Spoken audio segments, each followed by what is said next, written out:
Hello, everybody, and welcome back to Anime Church. I think we're live. Yeah, we're live. Yay! It's the church where we talk about anime, news, and other nerdy topics. And a lot happened this week because we had the Video Game Awards, which reminds me, I'd like to thank my therapist, Bill Clinton. God damn it. Yeah, had to sneak it in there. By the way, is there even security at the Video Game Awards? The kid who did that actually got arrested right afterward. Oh, I'm aware. And security was on their way to the stage while he was up there. But they couldn't grab him. Nope. Like he had to walk down the aisle to even get to them. Somebody couldn't just fucking stop him before he got there. It's like, really, dude? Really, bruh? Anyway, some 16-year-old, 15, 16-year-old kid just fucking could just walk his ass up on stage. And it's like, bro, really? Anyway. So, yeah. Way to go. You know? Things started off so strong. We actually had Al Pacino up on stage. And as much as people want to troll and talk about how long of a fucking speech Kratos had, it was like a legit good speech. If you actually pay attention to what Chris Judge was saying, that was legit a heartfelt speech. You might want to be like, it was long. So fucking what, dude? It was real. The man almost broke down like 4 times. Bro, that was real. I'd rather have a real speech than some of this half-hearted political nonsense where somebody's trying to push their agenda. Dude was speaking, he was spitting real facts, you know? Man was speaking some real shit. He was talking about his life, yo. And how you could tell this shit meant something to him. He cares about the project he's working on, you know? It means something to him. He gives a shit. Anyway. There's a lot going on. We got a lot to talk about. Crazy stuff happening in anime land. It's time to get to it. But there's also some other stuff going on. Did you guys get a chance to see? The first thing that I saw that was going on, we got some Dungeons and Dragons news. Some more updates in the lands of Dungeons and Dragons. We got a behind the scenes sneak peek at the new upcoming Honor Amongst Thieves movie coming up next year. With Chris Pine and Michelle Rodriguez and Justice Smith and many others. So yeah, I had forgotten about this, and then I saw that trailer pop up, and I was like, I saw this little sneak peek trailer thing pop up again, and I was like, oh yeah, shit, that thing's happening. I forgot about that. I was really intrigued about that. Yeah. And then I looked at that again, and I was like, all right, yeah. I watched it, and I was like, I am even more interested now, because like the more I see about this, the more intrigued I am, and I'm like, man, this thing really has my curiosity. I'm so on board for this. Super on board. The more I see, the more it definitely feels like the people that are making this get it, you know? They really, like, these are people that actually play Dungeons and Dragons. They understand Dungeons and Dragons. These aren't people that see the title Dungeons and Dragons and go, oh, it's some Lord of the Rings shit. And they're like, no. This is, we get drunk and start bar fights at a fucking tavern. Like, this is, we get pissed drunk and immediately punch the guy that's talking shit at the nearest table. Or we walk up and we try and stick our dick in the nearest bar wench. or Or whatever. we Yeah, Or Or we we stab failed a our- treasure chest because we're just too afraid to open it. exactly. Or we failed our dex save and got blown back by the dragon's breath. we learn to fear the nat 1, Oh Lord, we learned to You know. fear any room that the freaking DM is saying, "Hey, there's this shiny thing in there. I want you to touch it." I So- poke it with my sword. No, just touch it. Can I roll an Arcana check? You do. You find nothing interesting about it. By the way, since we're here at anime, Fuck. since we're here, I know we didn't do ladies and gentlemen, we missed our introductions. Oh shit, we did. Yeah. We just Sorry, kind of jumped in on really D&D. tired. I'm really tired. Hi, I'm Richie Roberts, your Minister of Science and Technology. Hello, I'm Moonlight Sparks. You're a minister of archaeology. Praise Arceus. And I am Fenrir Sarun, your Sanctus Snackos.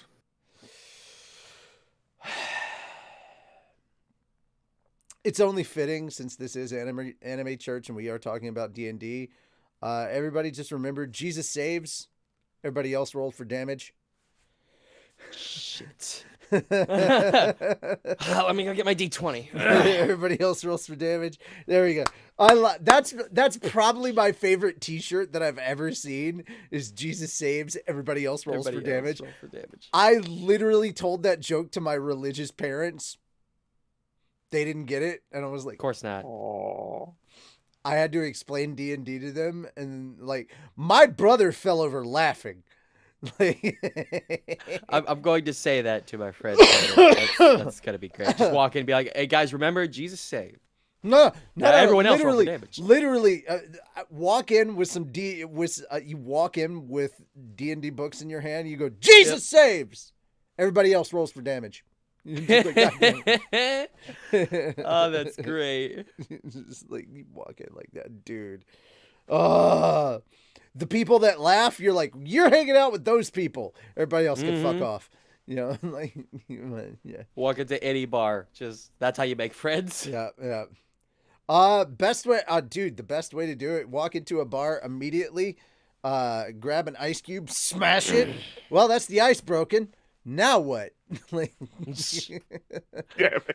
yeah. Hey bartender, could I just have a cube of ice real quick? I've been watching a lot of stupid Reddit videos lately. Just ignore me. But yeah, just the more I see of this, the more I see from this, the more interested I become, because we're doing the Sword Coast. We've got the Underdark. Like there's some legit shit that's happening. We've got mimics, and they're like, they were talking about the team that is the creature shop, because it's not all CG. Oh yeah, no. There was an Aarakocra in that most recent trailer. Yeah. And they legit, like, there's a lot of stuff in there that I thought was CG that they made practical. And I'm like, wait, that shit's practical? And I'm like, There was a dragon-looking thing in there that looked like it was just made out of stone. and I'm like, are you fucking kidding? That shit's practical? Are you serious? They made that shit practical? I swear to God, it looks CG, but it's practical. And I'm like, God damn. That's so good. I'm so happy to see that. That looks so good. You need to find that shirt. I mean, it's a great shirt, dude. But yeah, so good. So good. I'm really looking forward to this. I don't. Did they say a date for this, or did it just say 2023? Did they have a more specific date? Did they release a month? I can't remember. It just March 2023. March. Okay, looking forward to that. All right. Now we're gonna move on to some anime related content. I wanted to get the D&D specific stuff out of the way first, because that was the first thing. All right. Who knows how long that could have gone on for? This one, Yeah. this one I found kind of annoying, and I did talk a little bit about this with my roommate about this yesterday, because I kind of was pissed when I saw this. Okay, so this came from Shonen Jump author comments, and this came out. This was posted 4 days ago. This came out from the Hunter x Hunter source. So Yoshihiro Togashi's author comment from Weekly Shonen Jump #2, Volume 2. Guys, remember, it the way Weekly Shonen Jump happens, the way that they do it. December is how their December is how I guess their how their fiscal quarter or whatever works. I don't necessarily know how it works over there with Shonen Jump, but December is how everything gets reset. So around the beginning of December, that's when Shonen Jump volume #1 starts. So that's usually how it gets reset. So when they say Shonen Jump #1 starts at the beginning of December. So that's when the reset hits. So #2 would be the second week of December, which is kind of where we're at now. So the next comment is from staff member Tanehane. So Tanehane here. All the chapters published, all of the chapters published in the 30 that follow were written 4 years ago. I can't wait to draw them now. If you guys have not been hearing, the comments that have been coming from Yoshihiro Togashi lately have been, they've been fighting with him to draw. It's been like pulling teeth to get him to draw, or to like, he's been like complaining about drawing. And it's been like, just, they've been trying to tell him, like, just let your assistants draw. You have all these assistants. Let them draw for you, and you just do the story. Apparently, he's had 30 chapters of story just written out for 4 years now, and he's refused to let anybody else draw for it.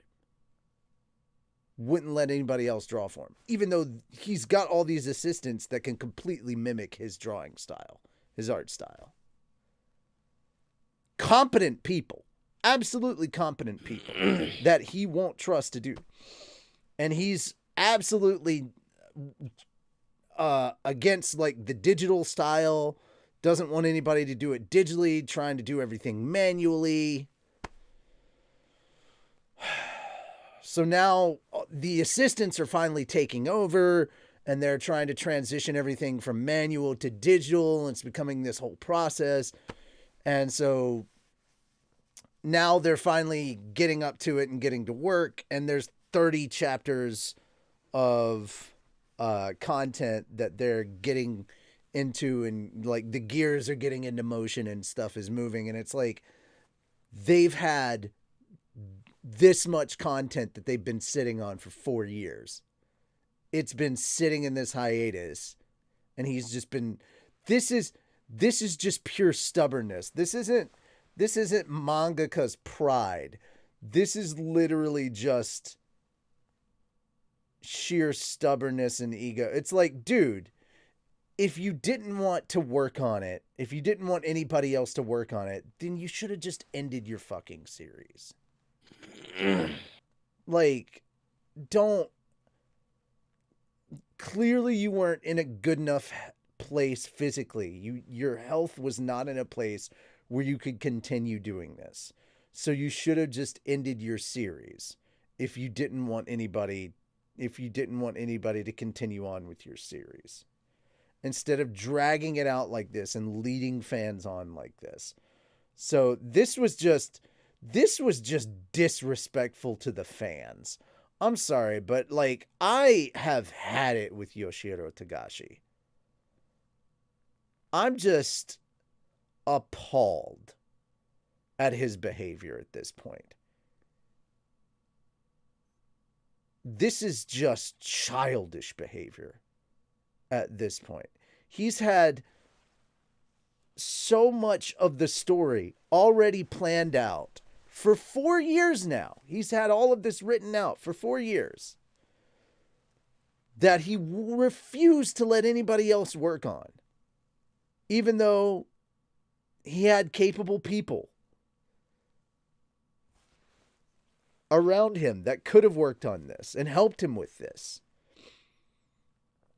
that he's refused to let work on.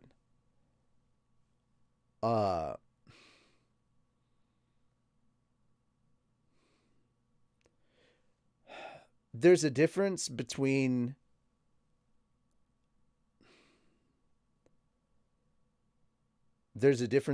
pride and ego. And he crossed that line a long time ago. This is just petty. And I'm sorry. People can say all and heap all the praise they want at him for his story and the creativity that he has with Hunter x Hunter and all this stuff, but like there comes a certain point where eventually there comes a certain point where it's like, dude,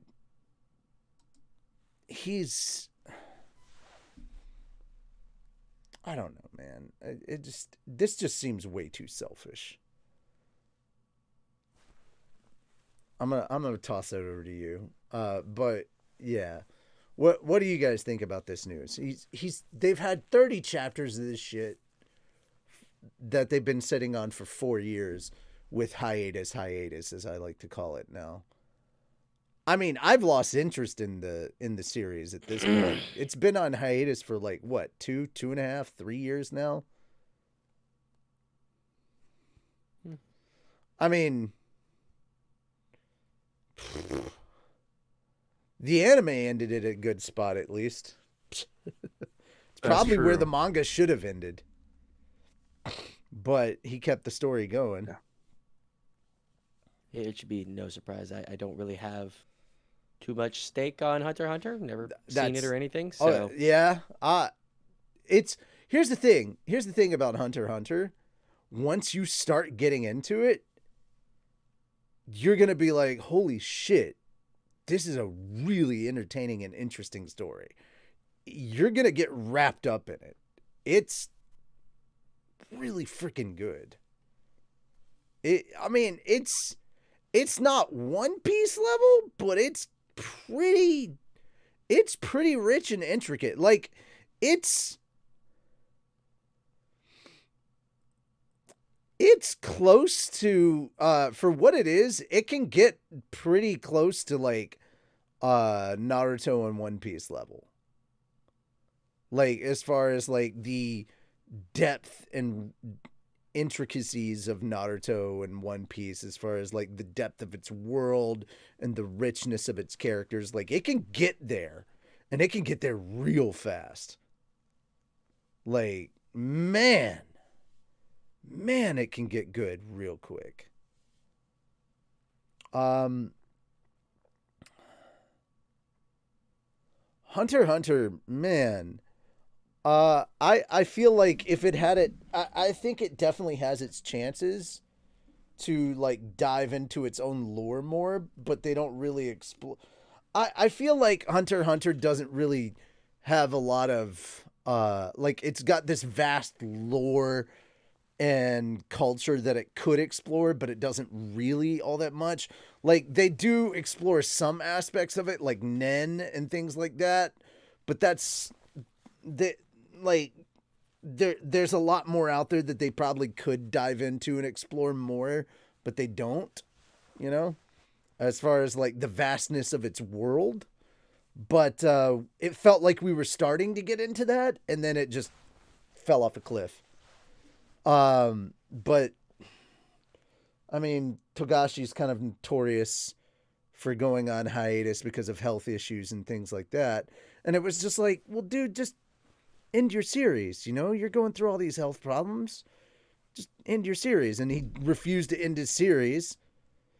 And then he wouldn't let anybody else work on it. We were just like, dude, just write it and let somebody else do the art. And he refused to let somebody else do the art.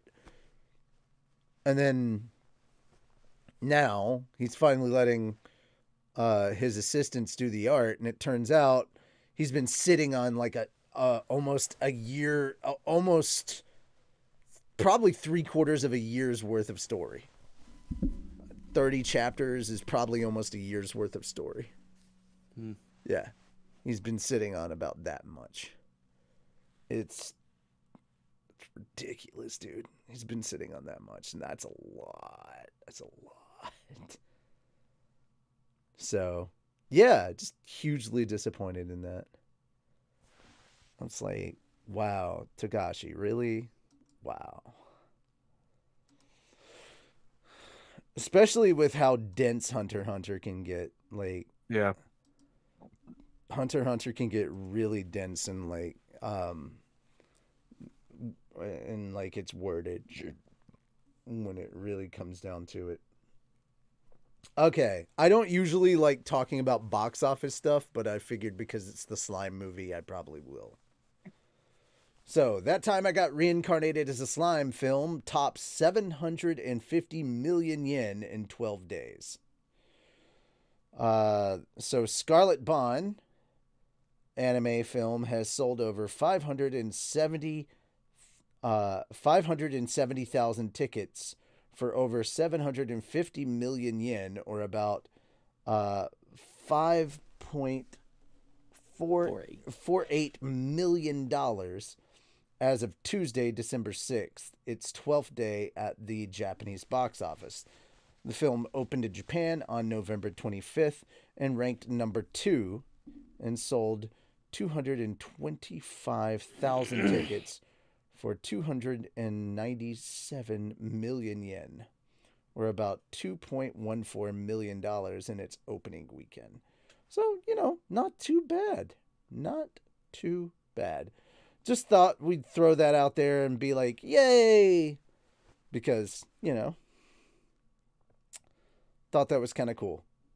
So yeah, all right. The next thing I'm going to talk about, we're going to skip a little bit ahead, talking about Demon Slayer's Swordsmith Village arc. Premieres in April with a 1-hour TV special. So I did put the trailer in the thing, but I also see that there is a web article, so I'm going to link that to you guys as well in the thing.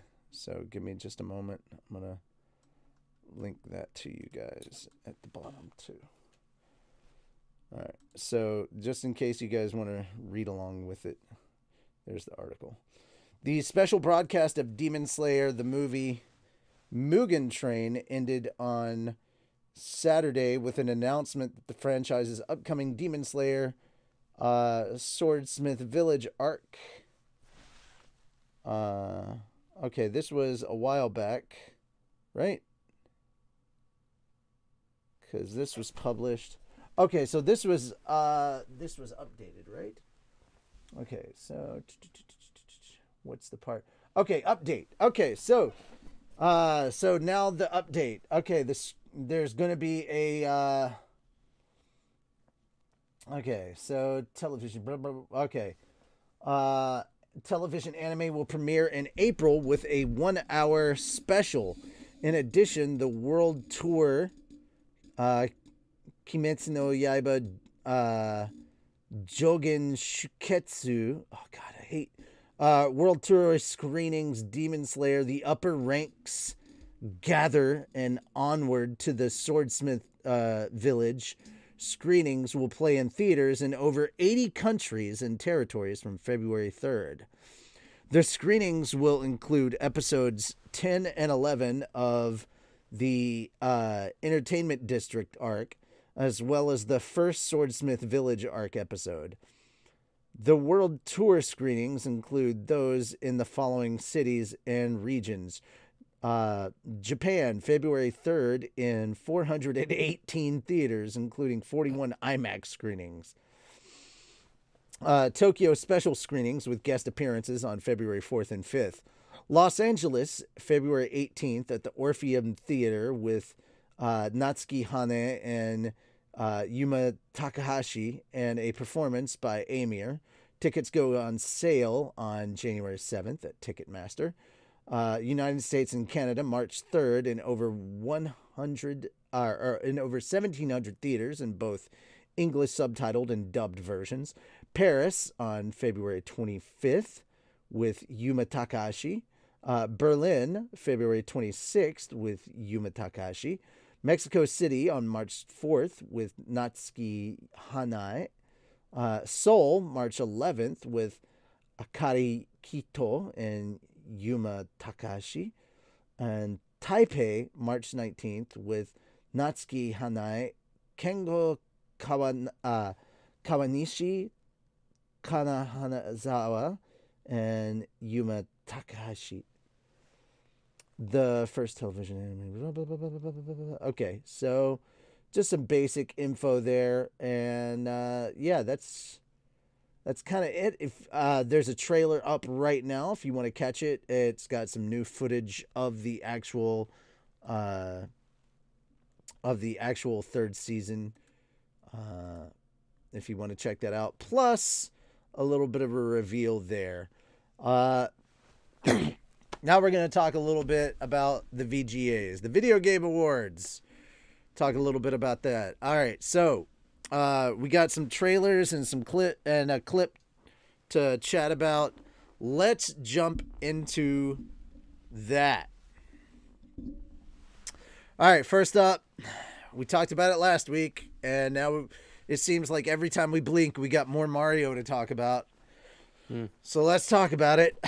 All right, it may just be me, but it feels like every time there's a new Mario thing to look at, the less I have to complain about. I at this point I feel like I'm over the Chris Pratt thing, and I'm just like, all right, I'm ready to watch this fucking movie. Yeah. Yeah, I'm just kind of here for it, and I'm just like, all right, I'm done with it. I'm just too. My excitement for this movie has overridden my disappointment with the Chris Pratt thing. I just want to watch this fucking movie. The music has me. The environment has me. I'm just so goddamn hyped for this world. My childhood expectation. My 5-year-old me has overridden my adult disappointment. Like, my inner 5-year-old is telling my grumpy old man to shut the fuck up and be happy. Like, it's so funny. It's so funny. Like, if you could literally describe what the inside of me is right now, it is literally a 5-year-old version of me going like that to an adult version of that. Like, it's kind of that. It's kind of adult meh, and 5-year-old shut up, we're happy. It's kind of that. It's like 5-year-old's like this, but also like really, really excited at everything that it sees. And like the music is just like literally everything is so great about this. What? I'm scrolling through and just looking at all the interesting shit in the background now. So you know the antique store? That basically just has all the 2D Mario sprites. Oh my god, dude, it's so goddamn good. Like, the music itself is so good. Oh, the music sounds amazing. It's just got that perfect bounce to it that you just... It's just like... Dude, I'm getting... All right, so here's the crazy part.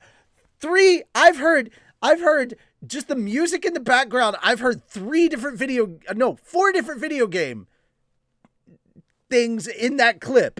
I've heard Mario 3 from the regular from Nintendo.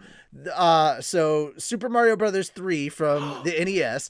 I've heard the main Mario Brothers theme from the original Mario Brothers. When he's walking over the bricks, I'm hearing the Underworld theme from the original Mario Brothers. And then when he gets across the little lifts going across, I'm hearing the N64 Mario theme. And then to top that off, that's N64. That's still the N64 theme. And then we're getting I'm also hearing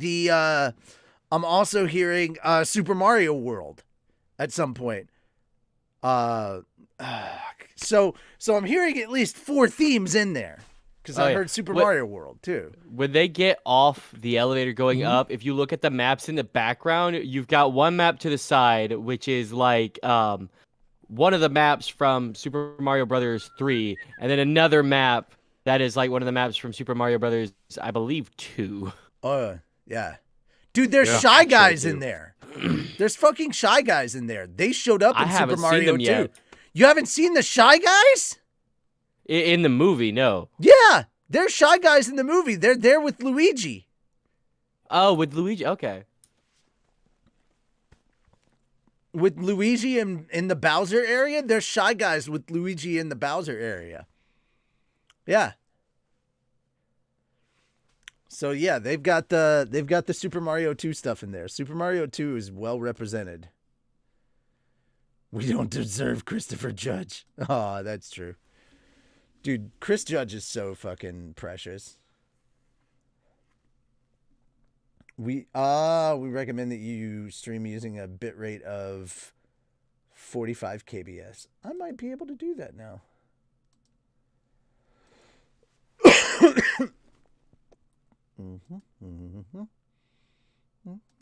That is just so much fun. It looks like a lot of fun. Yes. I do question the getting the gold coins out of those blocks. I have to ask, A, is that a bank? Or B, is that just how they get money? And if that is just how they get money, how the fuck does their economy work? I'm hoping it's just a bank. And then what does that one toad need that giant-ass stack of coins for? It's as tall as him. Listen. He has some medical bills to pay off. And then also, like, in that, as they're going through, you can hear the original Toad voice in the background. Yep. So, yeah, there's a lot to love about this clip. This clip is just freaking great. And it looks so amazing. I'm really enjoying it. I need this movie. I need this movie real soon. I love that the fish in a bag just gives Mario a glare. Just cheap, fucking cheaps in a bag. Loving it. All right. Oh, they got a Yoshi coin in a glass case. Yep. Dude, there's so much. We'll be here all day if we're just looking at Easter eggs. Dude. I'm having fun. I know. This is gonna be so much fun. I'm super hyped for this. I'm super hyped for this. All right. You know what, Moon? Separate video of you breaking this down with all the Easter eggs. I would do it. It'll take me some work, but I will fucking do it. I will write them all down. I will put them in the script. I'm going to be late past every fucking one else, probably, but I'll do it. Now I'm watching it. I can't not watch it. Also, just the sound design for everything is beautiful.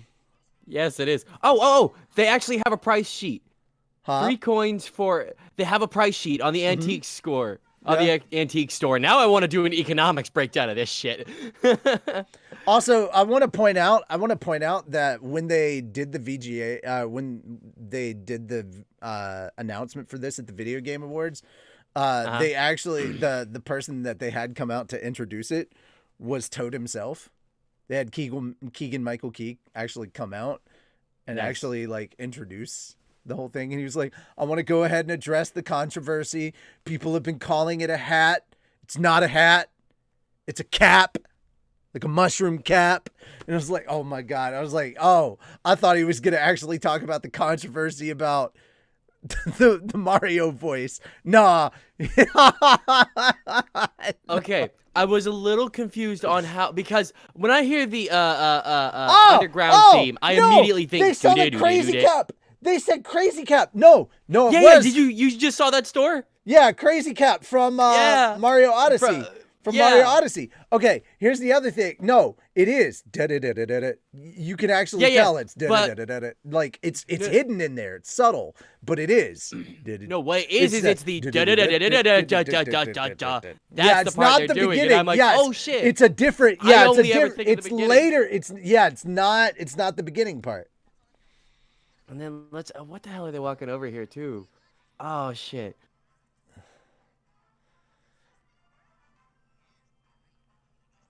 Oh, it's the warp whistle. Yeah, yeah, yeah.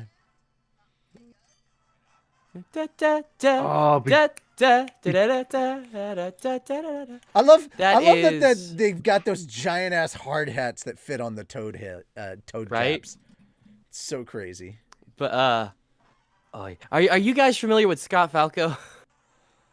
No, No. he did this beautiful animated thing. So every time I hear that one Mario song, da da da da da da da da da da da da, I think back to this animated thing Scott Falco did for a Japanese version of that song that had lyrics.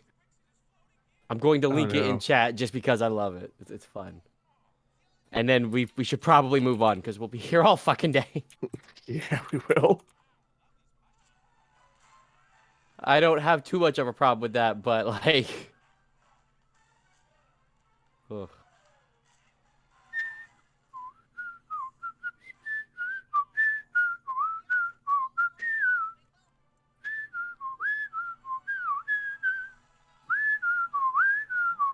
And there we are. Done. Alright. So, there we are. Have you found all the Easter eggs you want to talk about so far? No, I'm sure there's more. Alright, well, Oh, there's a lot more. There's a lot more, but we gotta move on. Oh god. Alright, so onward to the Destiny Lightfall trailer, which I gotta say, music choice for this trailer for Lightfall was fucking on point. Could not have had a more fitting choice of music. Jesus. This really fit, not just for Neo Muna and the backdrop, not just instrumentally, but the lyrics for this song actually work. Okay, I'm hoping that green shit is new dark magic. It is. Yes.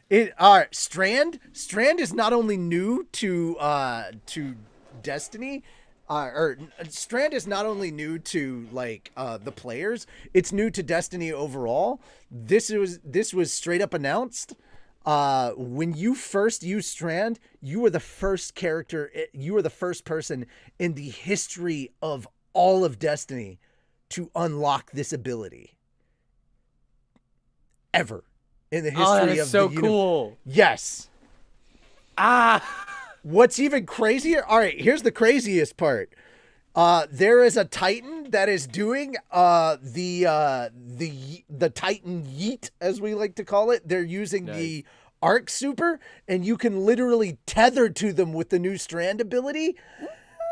You could tether to them and go flying forward with them with their tether and go flying along with them on their super and then come crashing down with them and use your super on top of the possibilities are limitless because you can now actually grapple to just Destiny's about any crayon fucking eaters thing. have a usefulness now. Yes. Yes. Dude, we were losing our shit. Because, that's amazing. Because Strand now comes with a grappling hook that you can literally attach to fucking anything. Because Strand is basically these psychic tethers that exist anywhere in reality. So you can grapple to fucking anything. When does this come out? February. Ah. Okay. Yeah. I need to make sure I have money to buy this shit because I want to play with Strand. Fuck, it looks so much fun. Bro. You played Witch Queen with us, right? Yes, Yeah. I did. All right. You remember playing Legendary? Yes, I did. There's a It was a pain in legendary. the ass. There's a legendary version for this. Of course. Yeah, they're bringing back boy. Legendary. Actually, the new season just dropped. All right, I did not like the last season with pirates and all that. It was like, it is what it is. It looked cool, but it was. But it looked cool, but yeah. But the new season just dropped, and they just dropped a brand new dungeon. Really like the new dungeon and the story that's going behind it. Clovis Bray is back. We're bringing back Rasputin. Rasputin, yeah. the Russian. Yeah, okay. We're bringing back the AI Warmind Rasputin. I'm liking the lure that's going on for this season. It's pretty interesting. And all of If this we that's have a battle with Rasputin, I just want you to know I'm No, gonna be blaring that song. no, I don't think that's what's happening. What's happening Damn. is all of what's happening is a precursor to actually what's going to happen with Lightfall, because all of this is serving to us discovering Neomuna, which is the city that is in that trailer. It's a hidden city on Neptune with a second humanity that's been hidden from us this entire time. So imagine that there's a humanity that has been hidden since the collapse, that's been living, that did not get taken in by the collapse and everything, that's continued to build and evolve and keep growing, and their technology has kept growing. That's why there's like this whole beautiful city that hasn't been destroyed and everything. So you've got like this big kind of this beautiful, and they're very clearly going cyberpunk with it. It's Yeah, so it's great. so fucking beautiful. So we get to, it's a fucking city under siege, and we get to go into this place where the darkness is, and we get to actually fight the darkness. And with Callus, the new disciple of the Witness, and his brood are now going, like, so we're bringing the fight to the Witness. And if you saw, a warlock jumped onto a ship that was going in at light speed, and just, there's some crazy shit going down, and I want to know what's going on. I can't wait to find out what the fuck is going on. So much fun. Guys, yes, for those in the comments, I'm a Destiny nerd. I want to know. And he made me one when too. When was Rasputin last mentioned in Siva? No, it wasn't in Siva. Rasputin was mentioned last. Let's see, we had it was after Osiris's DLC. We had it was the second DLC before. It was the DLC before we lost Cade. So before Forsaken. And then we had another one where we did like we had a bunch of Seraph stuff before the Dorito ships started showing up. So right before Beyond Light, we did some stuff for Rasputin. And then Rasputin went offline as soon as Beyond Light happened, because he tried to attack the Dorito ships as the darkness ships came into the system, and they fucked his shit up. And Anna tried to save as much of his code as she could in an engram, and that's where we are at present.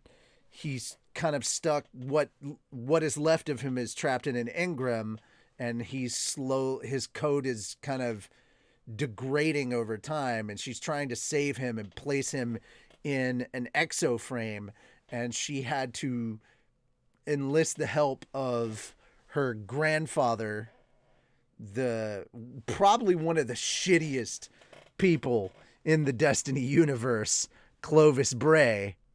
So we're working with the guy that basically brought the Vex to our solar system, and literally kind of brought the darkness to our doorstep, in order to save Rasputin and possibly put him in an exo body.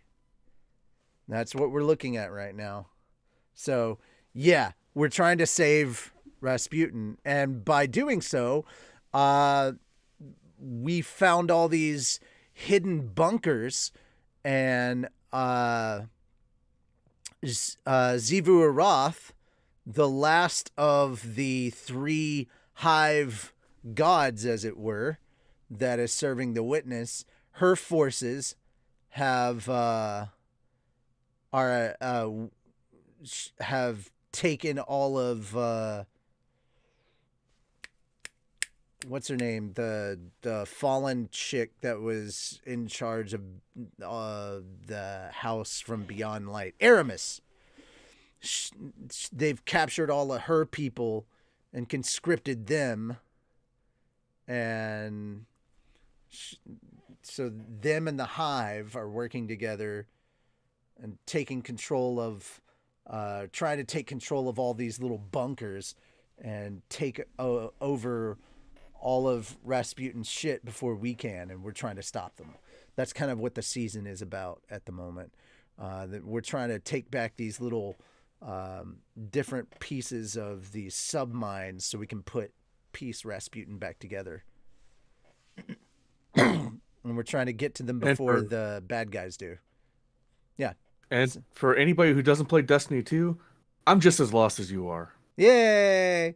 Well, in order to piece Rasputin back together, you have to get like these. You can't just go in and fix it. You have to get like the. You have to. It's kind of like. You can't just go in and fix a brain. You have to get it. You have to piece it together neuron by neuron. That make more sense? So we have to go and get it neuron by neuron. So, man, I would love I would love the Vex, not gonna lie, if they were not so annoying. I heard Vault of Glass is back. Yep, Vault of Glass is back, and the new dungeon that we just got is all Vex. So the new dungeon we got is 100% Vex theme. The Vex are raiding a new spire that is all about Rasputin. So it's pretty cool shit. It's just super cool stuff. Loving it. The lore stuff is pretty good. Once again, check out My Name is Bife. Good shit. Really looking forward to what's coming up in Destiny. Really looking forward to the stuff that we have in Destiny right now. Level cap right now, Pinnacle cap is 1590. So yeah. Toward the end of February is when Lightfall is going to hit. So I think we're going to be looking at the collapse of the last city on Earth. And then we're moving to Neomuna to try and fight the darkness. That's just my guess, though. I could be wrong. I had to work. Would have loved to join. Yeah. I wasn't really part of that, but yeah, they were playing that, and they had a lot of fun. All right, on to the next thing. What's next one? Oh my God, Star Wars Jedi Survivor. Okay. Oh God. Lots of questions. But like, holy shit. Okay, so I played the first one, and Jesus, that looked good. As someone who played Jedi Fallen Order, oh dude, I need to play it again now that I can actually play it with decent specs, because I have RAM sticks that don't suck anymore. I now have 32 gigs of RAM instead of the 16 I had, and the RAM sticks I have aren't like meh sticks. They're actually really good. They're top of the line sticks. Yeah. Dude, there was a lot to really like about this trailer, and I have no idea where we're going with the story, but you can ride a mount and fight stuff now. You, of course, are dual wielding again. His powers and abilities have grown, and yes, I was so happy to see that, because I really hope we're not doing another one of those things where your powers get reset again and you go back to square one and you have to redo all your... I hate when they do that, when they reset your powers. It's like, come on, dude. That's so dumb. Don't reset your powers. Let me start from where I was and then grow even more from where I once was. Let me grow even more. Setting me back to 0 is just dumb. No. That just seems so silly. If you didn't play the first one, that's your fault. You should have played the first one. If you didn't, then well, you're dumb. Oh god. Oh no. If you didn't play the first one, then I mean, I don't know what to tell you. You should have played the first one. Don't play them out of order. That's on you. Not that's not Respawn's fault. That's your fault. I'm really curious to see what the time difference is between the first one and second one. Like, Same. how much time has passed? I also like that Cameron Monaghan actually came out on stage afterwards. With the lightsaber? And he was actually like freaking cosplaying Cal Kestis, which once again, proof positive, put that motherfucker in like a live action series. Put him in The Mandalorian. I want to see Cal Kestis in The Mandalorian, or like That'd be fun. the Ahsoka series or something. Like, get that man in a Star Wars Disney Plus series, even if it's just a cameo. I want to see him in something. That you cannot tell me that man did not survive the Empire. Come on. Come on. Anyway, I've got a lot of questions. This trailer looked awesome, but this is one of those ones I don't want to speculate on. I just want to enjoy. I don't want to sit around and try to speculate. I'll leave it to the theory crafting nerds as to what everything means. Because the moment I start theory crafting, I know I'm just going to get everything wrong. So it's just like, I'm going to get it all wrong. No, I don't want to. But yeah, super, super hyped. Really looking forward to it. All right. The most surprising trailer of the evening for me. Walking Simulator 2. I still haven't finished the first one. So I was kind of surprised on this one because I didn't finish the first one. I don't know, man. Death Stranding 2? Death Stranding is getting a sequel? And I got to be honest, number one, I don't know why.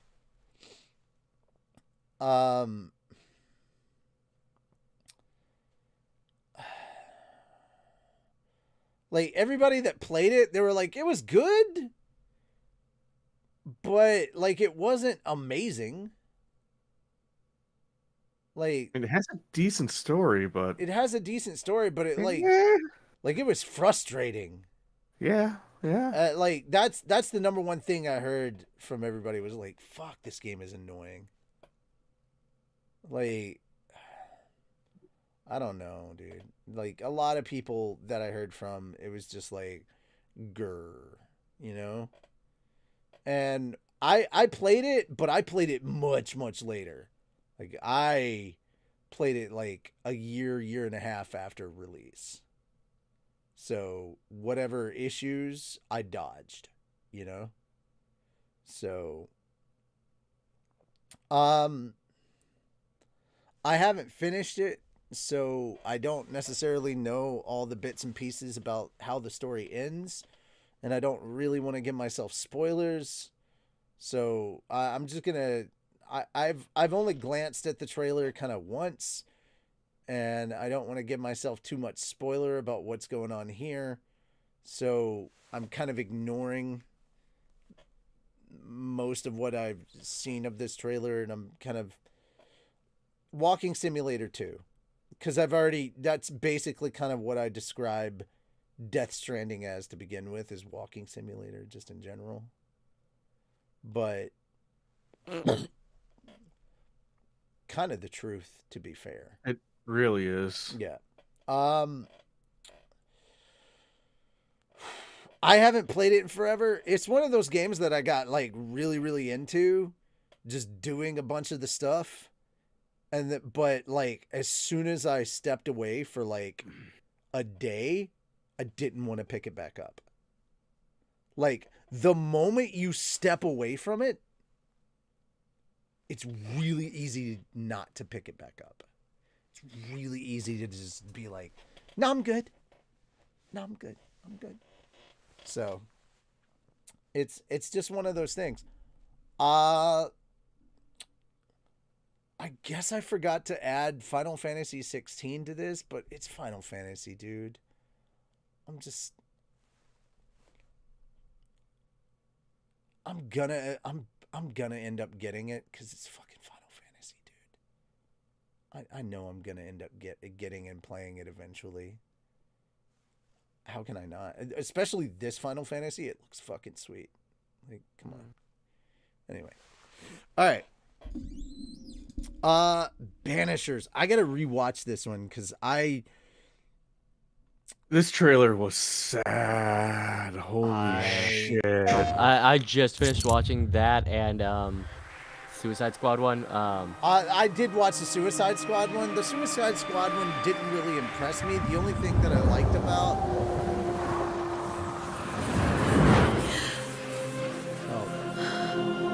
the only thing I liked about the Suicide Squad one was the little nod to Kevin Conroy at the end, because this is his final performance. But I'm like, meh. I mean, the focus is on the Suicide Squad. Like, yeah, Kevin Conroy is going to be in it as Batman, but it's going to be an evil Batman, and I'm like, Kevin's last performance is going to be an evil Batman. A Batman that kills. Better than Batman Who Laughs. No, that'd be a good one. That'd be a good performance. The Batman Who Laughs, that'd be a fucking phenomenal performance. It was messed up. I read the comics for that. Holy shit. No. Do you understand how brilliant of a performance Kevin could pull off if he were doing the Batman Who Laughs? Yeah, that'd be fun. Because in order to do the Batman Who Laughs, he'd have to play all the other different versions of Batman as well. True. Yeah. Because the Batman Who Laughs, he multiverse hops. Mm-hmm. Yeah. Oh my God, the performances that Kevin would have had to have done. Dear God. And keep in mind, in order to do Batman Who Laughs, we'd have to get a bunch of different performances from Mark. Ooh. I did not take that into consideration. Oh, yeah. How many different iterations of the Joker do we get, too? Oh, that would be amazing. Isn't there one where the Joker's actually a good guy? Yes! Yeah. There's one where the Joker's shit. actually a Gotham police officer, too. Right? Shit. It's fucking weird. That's what I'm saying! Just imagine That's what I'm saying! strolling up to Commissioner Gordon. Because hey you gotta there, realize... Gordon. Because you have to realize, if they have Kevin as the Bat, they have to have Mark as the Joker. It's a package deal. The greatest thing ever. Yeah.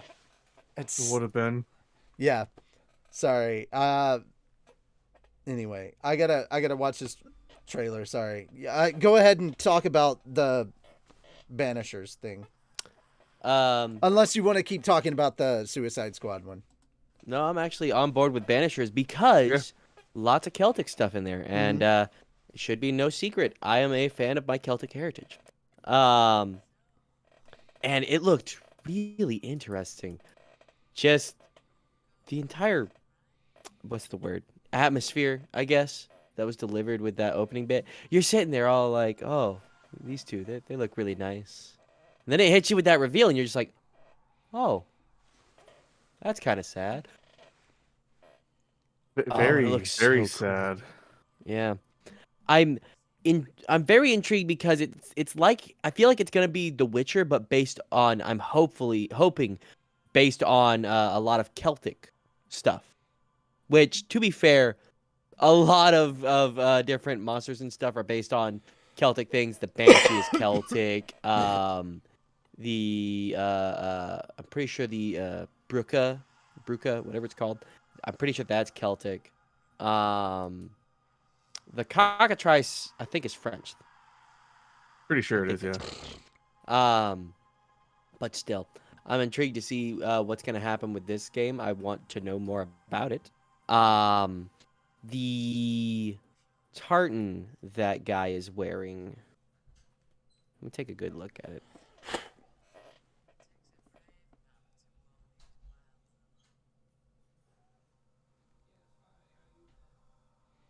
Let's see. I'm wondering if that is a genuine tartan.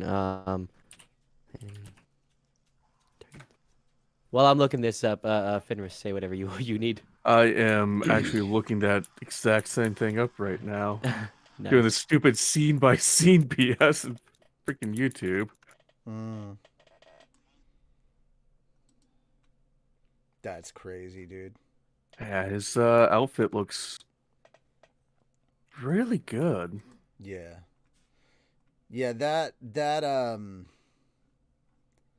trailer looks so good. That is such a sad, like, I'm interested in learning more. It doesn't look like that's coming out anytime soon, but that trailer looks phenomenal for Banishers. Oh I'm yeah. I'm super intrigued. I'm Super more intrigued. curious of whether you're just gonna be, banishing just ghosts, or you're actually gonna be monster hunting as well. Mm. It's an interesting concept to be sure. Yeah. Yeah. Definitely an interesting concept. I like it. But end of 2023, so yeah, we got plenty of time for them to just drop more and more details. It could be like what was it, Quit teasing Nightingale? me with something we'll never have.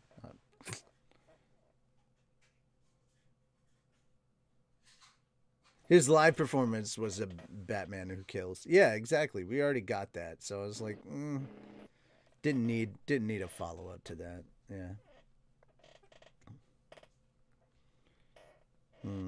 Hello, Crafter. Hello, Vicious. So yeah, it is. It kind of is what it is, guys. That having been said, that's all the news. It's all the news we have. Oh, we Yeah. don't want to talk about the Game Award winners. Are we gonna go over all that? I would like to because there was a couple that I That you- called. Okay, go for it. Thank you. So I mean, just kind of going down the list. Game of the year. The nominees were A Plague's Tale: Requiem, Elden Ring, God of War, Horizon Forbidden West, Stray, and Xenoblade. Our winner was Elden Ring. no, it was Bill Clinton. Not fucking what? Look, I didn't get to Bill watch the awards, so I didn't. You don't know? I don't. Fenris. I you had wanna to tell- work, I gotta bruh. find this video and send it to him. No, All no, right. No, just tell him. Don't make him live through that. Just tell him what happened. Darn. Essentially, a teenager had snuck onto the stage with From Software while they were each individually giving their speeches on it. The kid was slowly making his way to the microphone. And at the very end, he nominated his, Reformed Orthodox Rabbi Bill Clinton for Game of the Year. Lovely. Yeah, he trolled, and then like he No one pranked at checked the that. end. Yeah, no one checked that, and then he walked off, and then immediately was arrested. Yeah, That's beautiful. yeah. Bill Clinton. I fucking love it. Best performance. Best performance was the first award. Was like the first award that went out of the night, and it was presented. This was crazy. It was presented by surprise, Al Pacino. Yeah, I heard y'all talking about that. That's Yeah. interesting. It was presented by Al Pacino, and the award went to Kratos himself. The winner was Teal'c. I'm sorry. That's all I can think is Christopher Judge is fucking Teal'c, dude. Yeah. I met that dude like way back in the day. I think it was 2012. Yeah, somewhere 2010. Yeah, probably 2010 actually, because it was like in Murfreesboro. Okay. Like back when GMX was like early days of GMX, but it was like he was attending GMX back in Murfreesboro, and this was back when he was just Teal'c. He was just regular old Teal'c. But yeah, met him. This is back when I was a smoker. We were just having a smoke in the parking lot, and we talked about being ADHD, and the interesting challenges that presents when you're trying to perform on stage,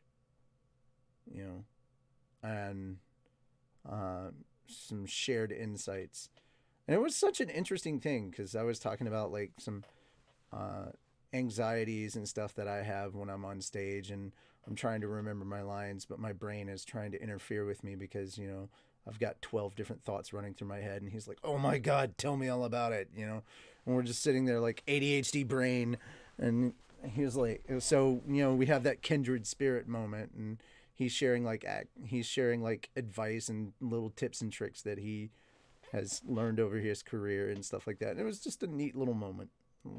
So just advice from, one dude to another dude of just like little tips and tricks.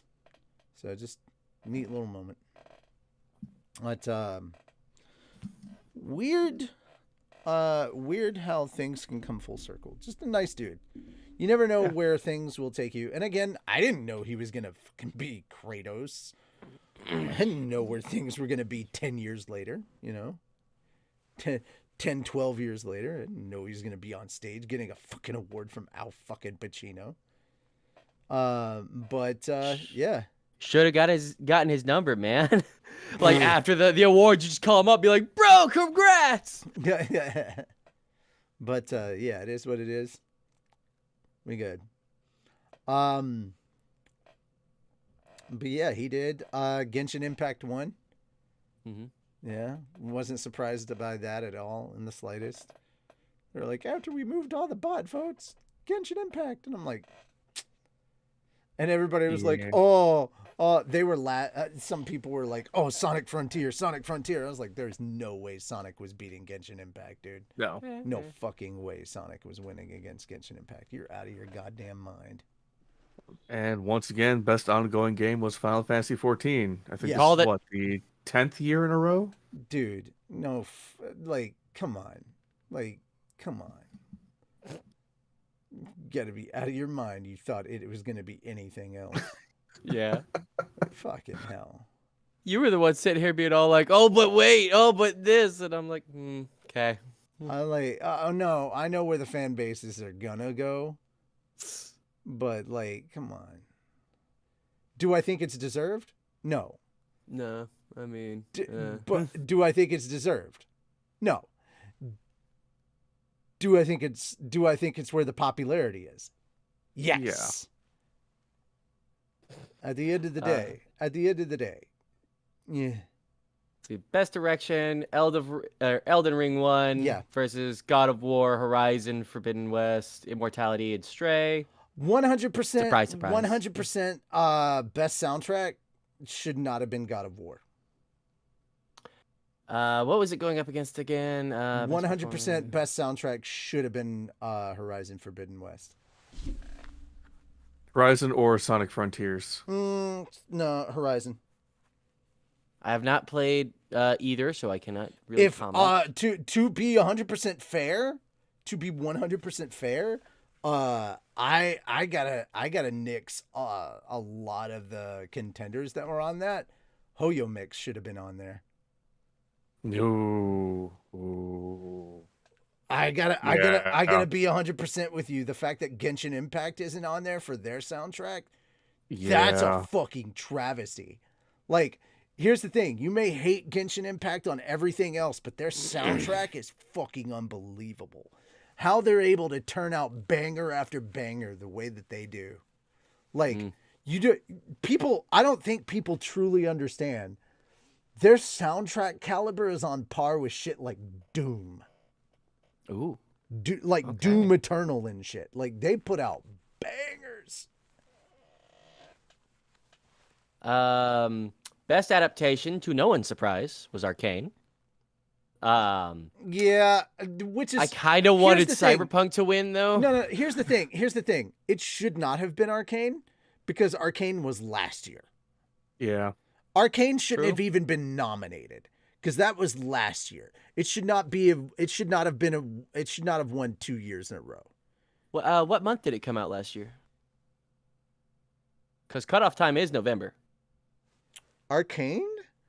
Yeah. Because if it came out like mid to late November or even December, then that's why it wasn't. Arcane release date. Yeah, it came out November 6th. That's why. That's why. That makes sense. Yeah. Okay. Because I was like, dude, Arcane came out last year, dude. That's some bullshit, dude. Fucking technicality bullshit. But still, I loved Arcane. I think Cyberpunk should have won. It won 2 years in a row. Cyberpunk, like, that's some bullshit, though. Cyberpunk really should have won. Because Arcane has now won 2 years in a row. It didn't. And Cyberpunk revitalized a video game. Hold on. Arcane.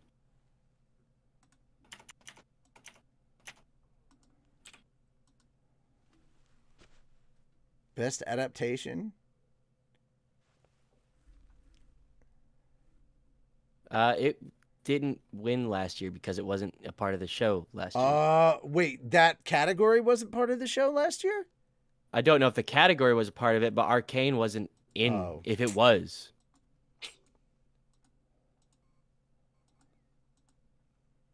Again, I still think Cyberpunk should have won. I loved Arcane. Arcane was phenomenal, especially with the blending of styles and everything.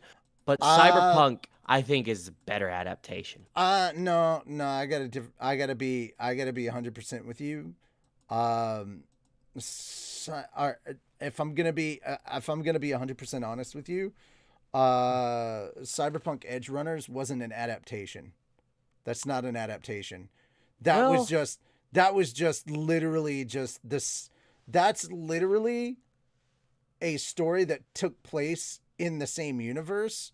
Just they with had a to different adapt media. the universe, though. I mean, no, that's literally the same universe. That's like a story that takes place within the same universe, just told in a different medium. Here's the thing. The cyberpunk story that they're telling about Night City, all that stuff, that's still the same place. That is a story that's taking place in the same fictional setting as the cyberpunk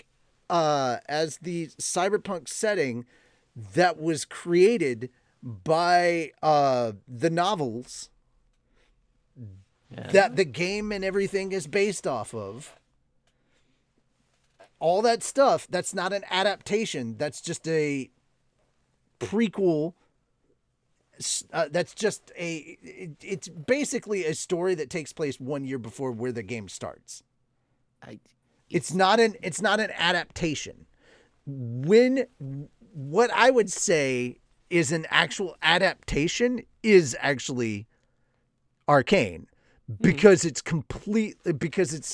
a retelling of everything, because you're kind of changing up the lore and you're telling the story differently. Like, you're changing up the style and everything. I would call that an adaptation, because you're literally not only changing up the medium, you're changing the style. You're kind of retelling the story. You're reshaping some of the characters in a way too, because they did fudge with the lore of the characters a bit. They made small, minor changes to the character lore. I wouldn't know. In order I don't to know retell too much some about of the story. lore. I don't either, but I know a lot of the lore nerds for League were like, oh yeah, they fudged some of the details for these characters and played around with it in order to retell the story. And so, yeah, it is it is an adaptation in that sense where they played around with things in order to retell a story. It's its own original Cyberpunk Edge Runners is its own original story that fits perfectly in the Cyberpunk universe in such a way. The only characters that you see in Cyberpunk Edge Runners that actually show up in Cyberpunk 2077 is Atom Smasher. That's the only character that shows up in the game. Well, until after Cyberpunk came out, and then they added what's his face, the driver. What driver? The dude who drove for them in Cyberpunk. I believe he gives you a quest. I'm pretty sure. I may have heard. Yeah, wrong. they added. I haven't gotten to DLC that to the part game. myself yet. Yeah, Which DLC? Edge Runners DLC. I know they added Edge Runners DLC, but I don't remember the driver showing up. Yeah, he's part of it. He gives you a quest. Mm. And from that quest, you can get, I think, either a weapon or clothing. I don't remember. I know that they added some stuff. Like you get, well, I know you can find David's jacket just kind of lying there. And if you go somewhere downtown, to where she dropped it, you can find, what's her name? Shotgun. Dropped it. The chibi girl's shotgun. Oh, Rebecca? Again, Yeah, you can find dropped it. Rebecca's shotgun from where she. It was more like Adam dropped Smasher it. dropped her. From where it fell. David should have just let her smash Right? before Atom Smasher smashed.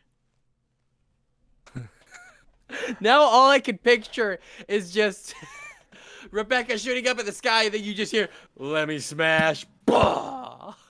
You want to know the good news? If you buy Cyberpunk 2077, you as V can get revenge for David and his crew Yes, I know. You could kill Adam Smasher. by killing Atom Smasher at the end of the game. I've been replaying it. We have it. My okay, cousin there you owns go. it. There you go. I've been replaying it. Kill Atom Smasher. That's eventually the goal. I finished to get money. I There finished are all the multiple. shit for There Delamain are multiple first. endings to the game. know. Cyberpunk 2077. By the way, guys, you got to be careful how you play it, though. Yeah. Yeah. Oh, speaking of Cyberpunk, they also did reveal the DLC for it. They did reveal the DLC, and funny story, I didn't know because they kept this part hidden for a while. Idris Elba's going to be in it. Yeah. Cool. Yeah, I was You actually surprised play about as him that. in it. Yeah, Idris Elba's going to be in it, and I'm like, holy shit. There will be no other storied expansions for Cyberpunk 2077 because they are going to be switching over to Unreal 5 after this. And that's what they're going to be making the next Cyberpunk game with. So they're going to be using the Unreal 5 engine after that. All right, I think that's everything that we have to talk about outside of just what other announcements from the Game Awards you wanted to talk about. Is that it? Winner, chicken dinner? Best multiplayer went to Splatoon 3. I was very happy about that. Yeah, fucking I did love think Splatoon about that 3. when you said that. I was like, really? Splatoon 3? Wow. Yeah. I've heard Modern Warfare 2 is actually pretty mid, so I'm like, cool. I was surprised, but okay. Yeah, they're also launching their first raid on Wednesday. Who is? Modern Warfare 2. Boo. Okay. I am actually surprised it did beat out Overwatch and Multiverses because Overwatch is Overwatch and Multiverses was pretty big for a time. So I was Splatoon 3 surprised won. that So I was like, Multiverses won what they won. what did they win? I forgot. I forget too. I think it was like best fighter or something. Which was dumb. I am a little salty for best family. Kirby won that, which, no offense to Kirby, but like I think either Splatoon 3 or the Lego Star Wars Skywalker Saga probably would have been Yeah. better. Yeah. Hell, I would have taken Mario and Rabbids, but no. Okay. Anyway. Best fighting, that's what it won. Yep. Somehow it beat out JoJo's Bizarre Adventure All-Star Battle R. I would have thought that would have been at least a decent contender just because JoJo stands. No, Japanese games don't do that well. I'm actually surprised it was nominated. JoJo Best stands. action adventure. Best action. Bayonetta 3 won Best Action, which Yeah, kind of surprised. yeah, it hadn't even been out that long, and I haven't even bought it yet. I really want to. Love Bayonetta, but I was very surprised that it won. Sorry, never played a single Bayonetta. Oh, it's fun. She gets naked and summons demons. It's great. Don't care. That's about all I got. That's really I wanted to bring up. There's actual porn on the internet. I'm okay. Oh, I mean, it's not a porn game. It's I use that as a joke. Okay, the game is really fun though. Sure. All right, guys. I think that's it for us. Thank you all so much for coming by and hanging out with us. We will see you next time.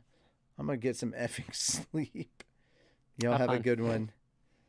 Take care, and as always, praise Arceus. Praise us. Praise us, yes. Bye-bye. Bye.